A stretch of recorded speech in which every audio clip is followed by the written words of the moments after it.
You guys, this was my face throughout this entire episode. Holy cow. Hey guys, welcome back to Real Housewives Recaps. Today we're talking Real Housewives of Salt Lake City, Season 2, Episode 9. It finally happened. We're here. We get to see we don't get to see the arrest, but we get to see, remember we saw this picture of Jen going around, knowing that the arrest was coming? Well, it's here, and we're going to talk about it, and I'm so excited. That's right, guys. I'm back. I'm picking up on Salt Lake City. I know I've dipped out of it for a while, but I binge watched it this weekend, and just in time to see it all go down, or the start of it going down, because this was a to-be-continued episode. So let me just tell you, I have been binge watching, and parts of it are a little boring, honestly, but I'm still enjoying the season very much. But you guys, can we just take a second and please have an eyebrow intervention for these women? I mean, what is happening here? I think they're beautiful women, but I don't understand the eyebrows. What is happening? I know eyebrows are bold right now, but this is too much. Please make it stop. I'm asking to please make it stop. All right, I got some random photos on the screen to talk through the boring parts, and then when we get into the lunch, I got some photos of that, and then you better believe I got some photos of the van at the end. So let's get into this episode. I'm not going to go through every detail because, again, parts of it are just boring. Really not much going on. Meredith is getting a mani-pedi. Jenny comes over. What are your thoughts on Jenny? I like Jenny. I think she brings a different perspective to things. I think she's got a very sad backstory. And I think her husband sucks. Dewey, he's the worst. So what are your thoughts on that? What are your thoughts on Meredith? We haven't really talked about it. Meredith, I liked last season. I'm not loving her this season. It's that cold, standoffish, almost, I don't want to say Erica Jane, but kind of Erica Jane vibe, where it's just kind of not my favorite. Also, Meredith is a beautiful woman. What did she do to her face? I don't understand. Okay. Meredith is not okay. So the whole thing is they're going to Vail, right? So the pretend storyline that I do not believe is that Meredith had this family vacation planned for a couple days in Vail. She rented this big, beautiful house, and her family backed out, as families do when you're planning a vacation, right? So her family backed out, and hey, guess what? They can all go to stay at the house together. It'll be so fun. But of course, Meredith is not talking to Jen, so she's not inviting her. She's going to leave that up to Heather. So Heather ends up inviting her. Let's see. Jenny hasn't talked to Mary since the tubing thing because they're not getting along too well. You guys, I will talk for 14 hours about Mary. So much going on there. There's this whole long scene with Heather and her daughter and her niece's husband and a crisis of faith.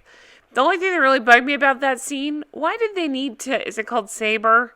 Why did they need to saber the wine? That didn't make any sense, right? First of all, you're not, christening a boat, right? I mean, or opening a business. That's the only time I've ever seen that happen. And also, is it wine that they do it with? Because I thought it was champagne. So I'm very confused by this. But anyway, okay, let's move on. We get a scene of Stuart and Jen. And I love the producer so much. She's talking about Stuart and how he's more than a business partner. He's very loyal. Well, guys, let me just drop this in right here. So he's very loyal, right? I found this on Reality Blurb. Sounds like he is going to try to plea and flip on her. So can't wait to read all of that stuff. Okay, so so much going on. Okay, let's get into the Mary cooking class of it all, right? I find Mary the most over-the-top, obnoxious human being. I really do. I can't with her. I don't find her funny or charming or entertaining. I guess I watch because it's like a car crash kind of situation where you can't look away. But you guys, I did recommend this podcast before. I'm going to recommend it again. It's called the Bravo Docket. Go find that one. There's a whole episode called So I Married My Grandpa, Death and Taxes. Woo, they go into it all about Mama Cosby and how the estate went down and the accusations of foul play. Did you know that? They end up having to exhume her body. And yeah, go listen. So much crazy stuff goes down. Also, while you're there, they do have a whole Jen Shah episode, which I highly recommend. It's the pretrial motions. We learn about that stew chains, as she calls them, and all the stuff going on with her trial. So go check that out. It's so good, you guys. Okay, let's dive face first into this cooking thing, right? So it's supposed to be this Italian cooking. Mary sent the ladies like dress code about Italian streetwear. One uncomfortable moment after another. She walks in with such a piss poor attitude and is really like, this woman said she's been working so hard on setting this up, and her team has, and they made the table nice and stuff, and Mary's immediately moving things around and saying it's unfortunate when you know that like things are set wrong and you see it and no one else knows. And they did a flashback. Do you remember last year party? She was talking crap about the people setting it up too and asked if they knew how to read. I mean, just a terrible person. So much going on here. I mean, we know Lisa and Jen are fighting. Jen's pissed that Lisa didn't invite her to the Fresh Wolf party. I'm sorry, but I would have said thank you for not inviting me to that party because it looked boring as shit. Jen can't have a normal human conversation. She always has to scream and cry about everything, so that's what goes down there. The whole point is she's mad because she's like, why would you invite Whitney? You don't even like Whitney. And Lisa's like, I was throwing her an olive branch. That's my Lisa impersonation. Okay, going back to Horrible Mary. So she keeps doing this Italian accent, right? And it's awful. She gets everybody a gift, hands them out in Louis Vuitton bags, and they're like, Louis Vuitton aprons? And she's like, I'm not buying Louis Vuitton. Oh, okay, because you handed them bags. And you didn't correct them when they said Louis Vuitton aprons. So much going on. It all goes to Mary is pissed at Whitney because she didn't answer the phone. So the way it's going back and forth, or the way Mary says it, or the way it's edited, I don't know. It sounds like Whitney never calls her back. And we find out later when Whitney's sitting down, no, she called her back afterwards, and then got a barrage of horrible text messages. But during the fight, it sounds like she never called her back. Which is shitty, but my God, Mary takes it so far. It sounds like Whitney was driving carpool. She couldn't FaceTime, so whatever. Nobody cares about your party, Mary. You gotta get over this. So it kind of culminates from there. She keeps jabbing at Whitney, and finally Whitney's like, what the hell? She's saying Mary's treating her like a child, which then Mary starts calling Whitney little girl. Whitney reminds her again, I was driving kids. She starts yelling. Mary says, bring your voice down. You can go, little girl. I mean, it's just so rude. I just can't with Mary. All right, back and forth. Whitney gets upset. She goes to leave. Oh, she says, I love you. And Mary says, then act like it. You never show it. I mean, just, her personality sucks. She has the most inflated sense of self. No wonder. I mean, after we find out from Whitney that her parishioners seem to think she's God, she seems to think it too. How do you live with somebody like that? Meredith tries to calm down Whitney. They sit together. They start talking about that guy, Cameron, from last week. Remember, he's kind of alluding to, don't trust Mary, something's wrong. Since found out that Cameron recently passed away, which breaks my heart. But Whitney and Meredith are talking about it, and they start to talk about things they've heard, alluding to the church being a cult. Hello. Did not know that they were saying the congregation thinks she's God, and they speak in tongues to her. I know, Heather. This was my face, too. Whitney thinks Mary speaks to her in a very demeaning way because she thinks she's God. All right, so Mary's back, crying at the table. Good God. Heather asks, what do you need from Whitney? Okay, they go back and forth. It's a whole thing. Nothing ever really gets resolved. It sucks. Whitney says, gloves are off. I'll never be her soldier again. Because remember last season, she was taking up for Mary when she could. All right, you guys, packing montage. Getting ready for Vail. Lots of things packed. Whoa. Sharif comments on how many things Jen packed. And I wrote in my notes, I love Sharif. He just seems to have such a good attitude, and I really want to know, what did he know of all this? What kind of questions did he have? I mean, I have about 1 billion questions. I don't understand. Okay, so we're getting ready for the Vail trip, right? Uneventful? Loading up the luggage van. The ladies are hanging out. We get to see a lot of behind the scenes stuff, like production setting up, camera people coming and going, producers talking to the ladies. It's so fascinating. I love it. This is my favorite part of the show, of course. Whitney arrived. She brought a shot ski. She feels happy because Mary's not going to be on the van. Mary apparently had a headache. She'll be flying in private. I'm wondering who's paying for that. So Jen arrives and we see the braids. And the reason I bring this up is because these are the braids we saw when the news broke and she was standing outside the courthouse. She had these braids. Oh, you guys, the drama. I love it.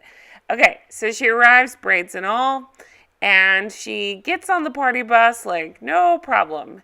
And Lisa arrives, and Jen all of a sudden gets a phone call. And she says, she asks Whitney to, oh, here's a picture of her outside the courthouse. She asks Whitney to turn off her mic. So then she goes to take this phone call. We see her on the phone. We don't hear much. And she ends up telling Heather she just got bad news. Sharif is in the hospital and he has internal bleeding. I have to go. And I hate this so much because I love Sharif and I hate that she used him and is saying that he has internal bleeding because she knew these women would be so upset and worried. But she's saying that he has internal bleeding. She needs to go. Heather asks if they should stay, and she's like, no, if he's okay, I'll catch a flight or something. Meaning, if I get out of this, I'll just fly there. No big deal. Heather hugs her, tells her it's going to be okay. Jen tells all the ladies about the internal bleeding, that Sharif had an appointment that day. He has internal bleeding. She has to go. I don't know what's wrong. And they all say, oh, my gosh, please let us know if he's okay. Tell us what we need to do. And they all give her hugs. They're very sweet to her. Heather says that they'll stay. They can turn the bus around if they need to. They'll ask, again, if she's okay. They'll pray for her. So Jen ends up leaving and getting into her aunt's car. Why is her aunt there? I didn't understand that. So the ladies are talking about, oh my God, what do we do? Do we stay? Do we wait? What's happening? The producer gets on and says, are you guys seriously thinking about not going? Just curious?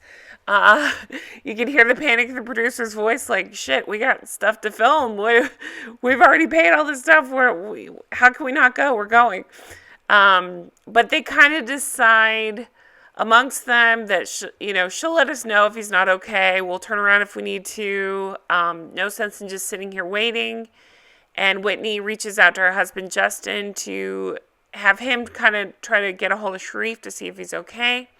Heather says, if he's fine, that she can have one of her squad members, Jen can have one of her squad members drive her there, which I thought was a fantastic line. Okay, so the women are sitting in the van, confused, not sure what to do, and 12 minutes after Jen left, you guys, that scene when the ladies are sitting in the car, they have no awareness, they can't see, they're right outside the car, all these agents, descend upon them.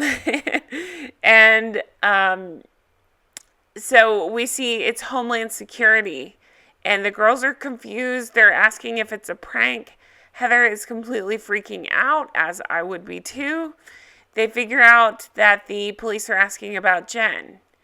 And we see the police asking the producer, who, as far as we know, I'm sorry. They said they're asking the producer where she is, and the producer says, as far as we know, her husband's in the hospital, and they're saying, well, is she okay? It's weird. They kept asking if Jen's okay.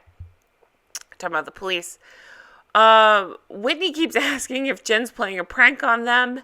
Whitney says, Jen asked me to turn off her mic, and Lisa, the light bulb goes off, and she says, oh my God, it's not about Sharif.